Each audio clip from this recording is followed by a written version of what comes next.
Hari Om. I am Girindra Singha Vasudev, a chartered accountant by training, and I work for an American multinational called Schenectady International as a finance director. This was an erstwhile Herdilia Chemicals Limited, a company which was owned by Mr. G.P. Goenka. I came into the Bapu fold clearly drawn by him somewhere around the year 2000. It was Sri Vinay Singha Balse. He invited me to attend the Saptakoti Venkatesha Jap in the early 2000, I think it was May 2000 or so. I was first a little skeptical as to whether I should be attending such a jap because he had also talked to me about Dr. Aniruddha Joshi, and I was an ardent Sahib devotee. So I was saying that should I really be going or should I not be going? But I checked with my wife in the evening and she said, it's a Venkatesha jap, let's go there. It's a Sunday and in any case we're doing nothing. So Sunday morning we reached the New English High School as it was known then, the present Hari Gurugram, and we were ushered in by Sri Vinay Singha Balse. I was introduced to one of the senior volunteers who really took good care of me. The first thing that struck me when I entered the entire complex was, as a novice who was entering this complex, the vibrations were outstanding. I knew that I had come to a special place. Only thing that worried me was we had to sit down cross-legged, and I was worried whether my wife Vandana Veera Vasudev could sit for a long time because we had to chant the Venkatesha jap. Having said that, we sat down, started chanting the jap. We started talking to the volunteers. And in between, when there was a break, I asked one of the senior volunteers about Dr. Joshi, or as he called him, Bapu. I said, what does he do really? And what do you really derive out of being associated with him? And the two sentences which he said have had such a deep impact on me. He said, look, you lean on him and he will rid you of your worries. You surrender to him and he'll make your life blissful. Honest to God, at that point in time, I didn't take it very seriously. But we spent more than a couple of hours. My wife sat cross-legged, no problems. And then we decided, let's go and have the darshan of Lord Venkatesha and follow it with Sadguru Bapu's darshan. As we went past Lord Venkatesha to Sadguru Bapu, I had at first his glance. And when I had that glance, believe you me, what we call in Marathi, my Ashtabhavs had become Jagrut. When you talk about Ashtabhav, it is a feeling of choking. Tears roll down your eyes and you perspire. All these things happened to me and I knew that I had found my Sadguru. I can only tell you, unless the Sadguru draws yourself, you cannot by yourself pick on the Sadguru. And I was really blessed at that moment to know that there was something special which was in store for me. Having said that, I was told that you need to now come to Antonio De Silva on every Thursday, listen to his pravachans or discourses, and I started attending those pravachans. I was indeed very, very happy to attend. My wife started following me over a period of few weeks and we were regulars there. As I got immersed in Bapu's philosophy and as Bapu embraced me, so to say, my life was becoming extremely, extremely happy. Everything was hunky-dory. I was a vice president finance then, soon got promoted to the position of executive vice president, and things were going very well. But as they say, life is not a bed of roses. While I was fully entrenched in Bapu, one fine morning my managing director mentioned to me that our company may have an acquisition and we might be acquired by somebody. I didn't really gauge the gravity of that statement at that point in time, but over the next few weeks I was told by our chairman that I had to accompany him to Delhi because there was an American company which was going to take us over. This was Schenectady International, which is my present employer. So we went to Maurya Sheraton, Mr. Goenka, myself, and our group CFO from Calcutta. There were these 3 Americans and an Indian director who were sitting across the table, and we were negotiating a deal. Come to think of it, I was one of the participants selling my own company. Didn't realize again the gravity of what was going to happen. We started off on that day early in the morning around 10ish or so, and went on into a very, very protracted negotiation. By around 6:30 in the evening, we penned down an MOU and the deal was finalized. Come to think of it, I was still feeling quite happy that the deal was finalized because I was still loyal to my then current employer. After the penning of that MOU, Mr. Goenka told me that I should see him in his room. I walked to his room not knowing what was in store, and when I went to his room, he told me, Vasu, आपने job तो बहुत बढ़िया किया आज, लेकिन आपको अभी मैं बताना चाहता हूँ कि आपके लिए मेरे पास कोई जगह नहीं है. He had told me that I had done a good job in the negotiation, but there was no place for me in his entire group of companies. Suddenly it was an earth-shattering feeling that I had. I didn't know what to say. I just put down my head and said, Bapu. It was at that point in time that I didn't know what to do, but I knew that my Bapu would be there. I just turned around, moved out of the room, and I was walking through the corridor to go towards my room, which was maybe about 10 meters away. As I was walking, the whole impact had not sunk into me, but I knew that I was out of my job. I went into my room, almost in tears. I prayed to Bapu. I don't remember what I prayed, but I think I was only saying Bapu. And I said, Bapu, please help. I didn't have the feeling to have any kind of food at that point in time. I just changed my clothes and crashed into the bed. I was tired since morning because the negotiation had taken toll on my mental and physical state. But my Bapu was there. In the thick of the night, let me honestly tell you, Bapu came in my dreams and he said, बाळा, काही काळजी करायचं कारण नाही आहे. मी आहे ना, सगळं व्यवस्थित होईल. What he meant was, my child, don't worry, I am there and everything will fall in its place. I woke up, it was about 2:15. Indeed, it was a feeling of tremendous gratitude towards Bapu. But as you will appreciate, we are all normal mortal human beings. There's still a doubt. I've lost my job, thick of night. I don't know what is going to dawn on me tomorrow. I've not shared this with my wife. And here is Bapu telling me everything will be all right.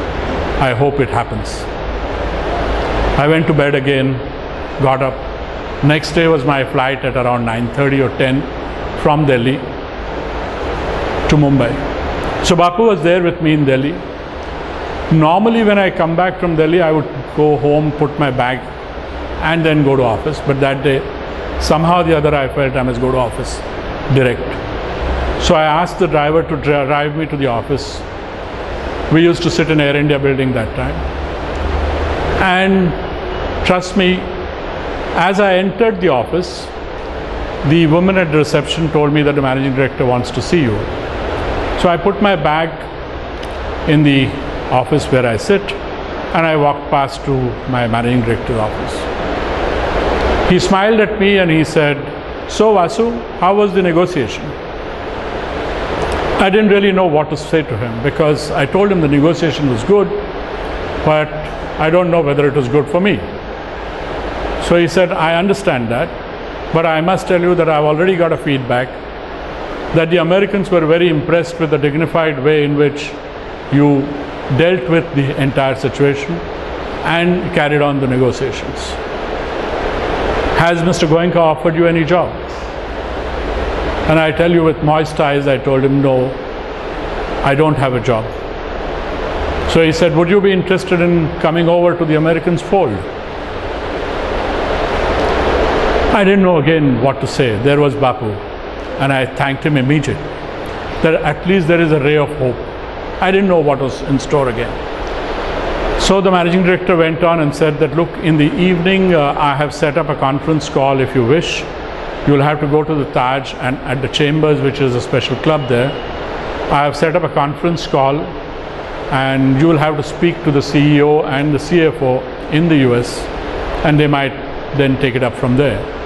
So I thanked him, carried on with my work in the afternoon, went to the Taj, and I met one of their directors who had come over, and he said, we wanted to speak to you, but it'll have to be a first conference call. So believe you me, 6:30 to about 7:30, 7:45, for about an hour and a quarter, these two gentlemen were on a conference call, the CFO and the CEO. They asked me several questions. They asked me what I was doing. They asked me how I could contribute to the organization. And over a period of time, they said, would you be interested in joining the organization? If so, we would like to meet you in person. I didn't know again.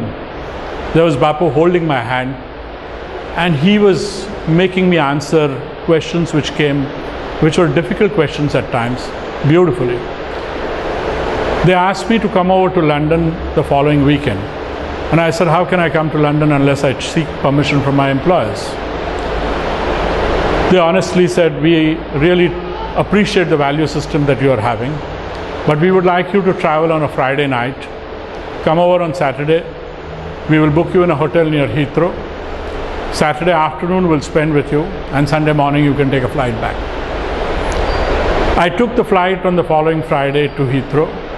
Saturday morning I settled down, and post lunch I had a full 3-hour session with them. I wouldn't say it was an interview, but it was clearly an assessment of the person that they wanted to hire.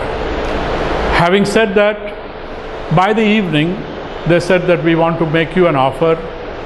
While you have been the Executive Vice President Finance, we want you to join the board as Executive Director of Finance. I was again completely mesmerized because I didn't know how to thank Bapu. I just stood there and I said, it'll be my pleasure to be associated with your group. They gave me some kind of a letter of intent, and I went back to my hotel. Let me honestly tell you, while I was sleeping again in the hotel next to the Heathrow airport, Bapu came back in my dreams. And he said, Bala, aata tari sagar theek hai na? I didn't know what to say. It was something beyond my this thing, and I was wanting to touch his feet. But even before I could touch his feet, he said, Sagar theek hoil, Sagar theek hoil. And I got up.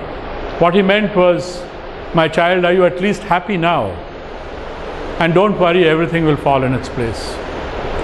Bapu was with me in Delhi when I needed him. Bapu was with me in London when I needed him.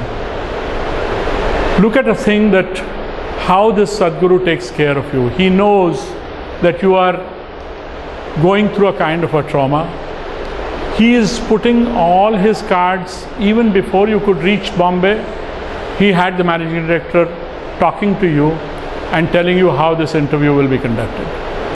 Even when you were being interviewed in London, he was there to take care of you and ensure that you performed so well that the Americans took you on immediately.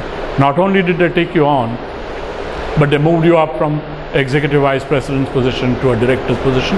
And director on a board of an American company, believe you me, is something which is really, really satisfying. So this is how Bapu took care of me all through. The life has been absolutely blissful. I want to share with you one more experience. This was again with this group, the American group.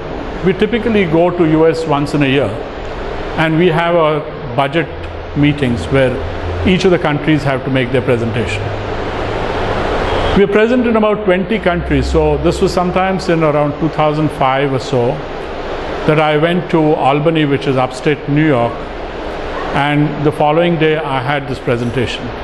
When I reached there, I had a bout of cold and my nose was completely choked.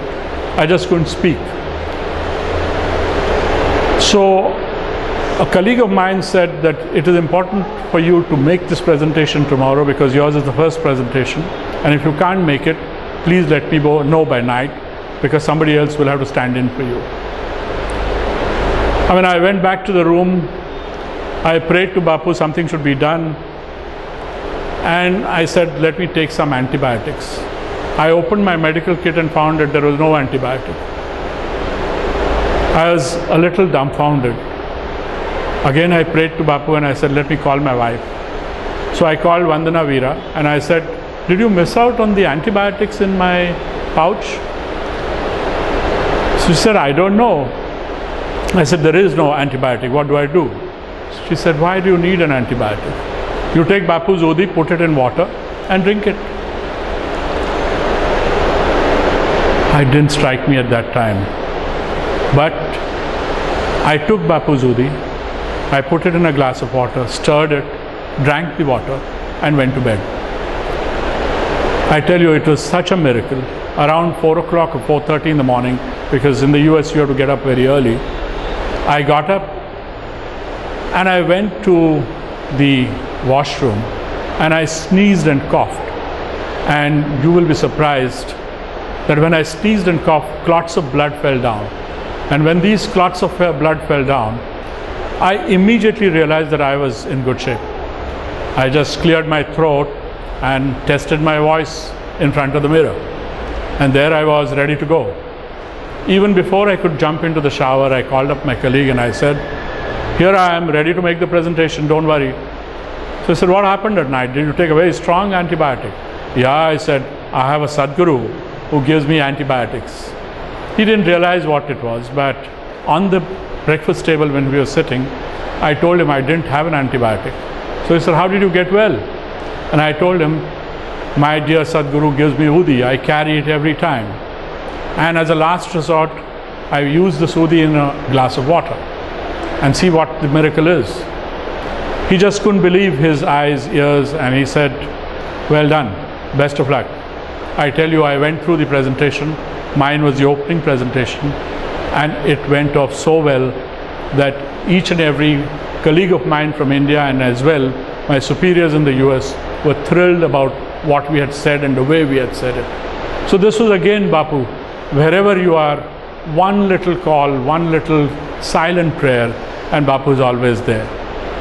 What you need is patience, what you need is faith, and what you need is unconditional surrender. If you have this unconditional surrender, let me tell you, Bapu will always be there.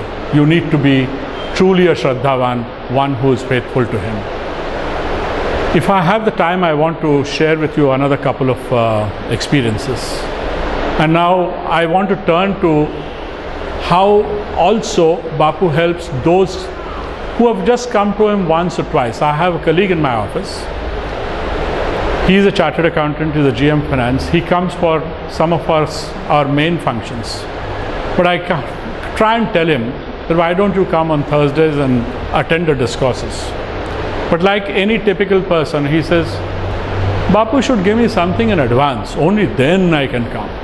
I told him Bapu doesn't give anything in advance. Bapu only gives you love, but that also if you are a Shraddhavan. Having said that, I had given him a photograph of Bapu. So one day what happened was, he used to, now of course he has a car and all, but he used to travel in train. And when he went home, he realized that he had lost his wallet. Having lost his wallet, there were about 3,000 or 4,000 rupees in the wallet, which didn't really bother him so much. But the bother was about cancelling all the credit cards and the debit cards. So he waited. He reached home around 7:30. Until 9:30 he waited. And then he told his wife that I think I must cancel at least a couple of these credit cards. Probably he went on cancelling these credit cards. Next morning when he got up, he also told his wife that I need to withdraw some money from the bank before I go to office because all my money was lost. This was around 8 in the morning. 8:15 or so, probably he was reminded of Bapu. The good thing he did was that he took out the photograph of Bapu and see what he said. He said, Bapu, just see if you can find my wallet. And he is telling Bapu, just see if you can. And what audacity, what arrogance. Having said that, he put the photo aside, and around 8:20, 8:30, as he says, he walked down, and he was going to the bank which was just across his compound. But even before he could go to the gate of his complex, his wife called from the second floor flat. There is some phone call, please do come back again.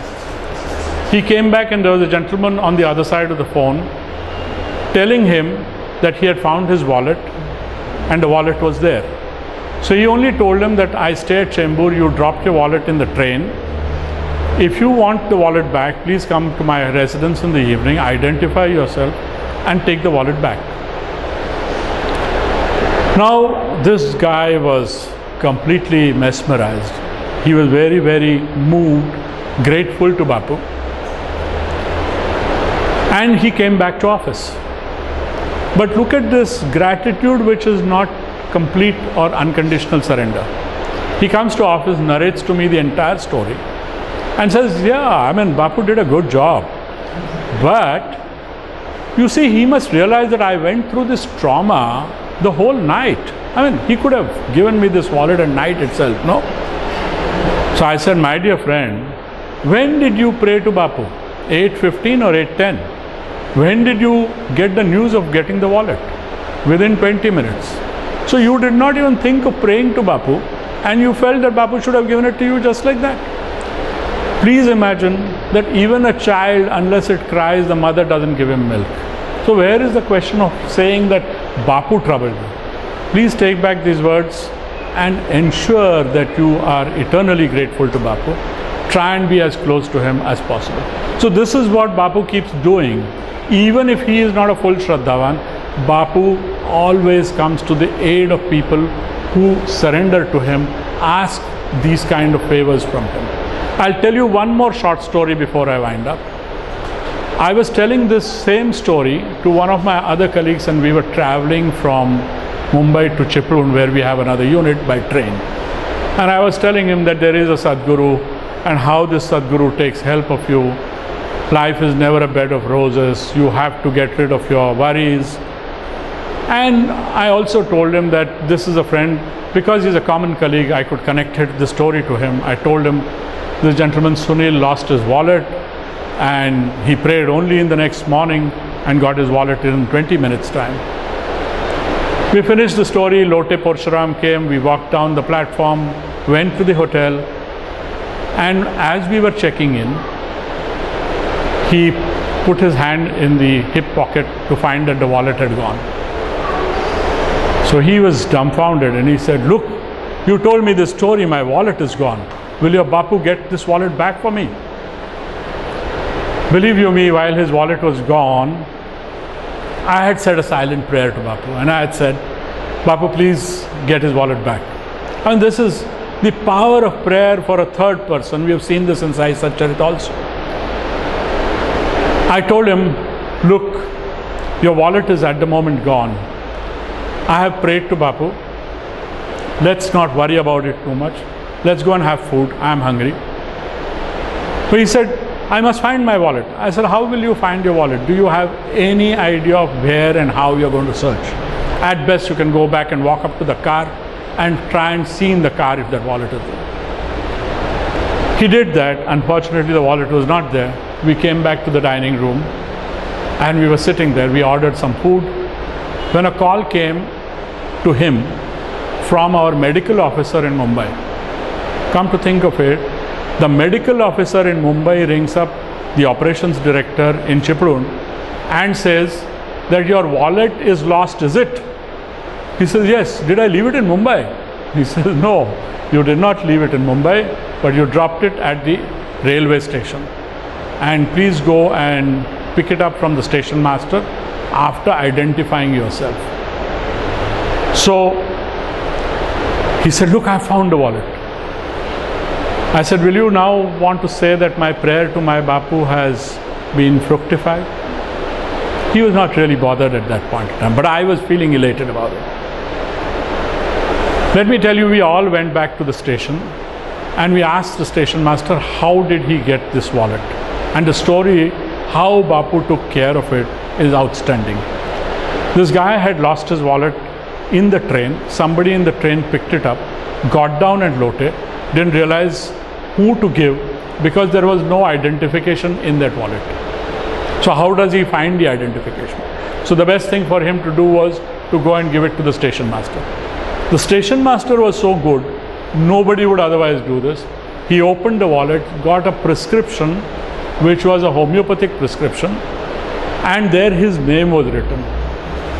So he rang up that doctor, homeopathic doctor, and said, I have got a wallet of this gentleman. Do you have his connection? Now this fellow had gone to this homeopathic doctor only once. But the homeopathic doctor knew that he was in Hardilya or SI group, and he knew the medical officer, so he rang up the medical officer. The medical officer rang up Chiplun and told us about it. And on top of that, come to think of it, this fellow wanted to give some reward to the station master. Station master had a photograph of Sai Baba, and the only thing he said is, thank you Allah Malik. Now look at where my Bapu, my Sai, he keeps running after you. Only thing that he needs is your unconditional surrender, your total faith and your total patience. If you have that, trust me, he will make your life blissful. And therefore, to all my Shraddhavans, I want to pray to Bapu, Ai and Dada, that please make all Shraddhavans' life as blissful as you can. Hari Om.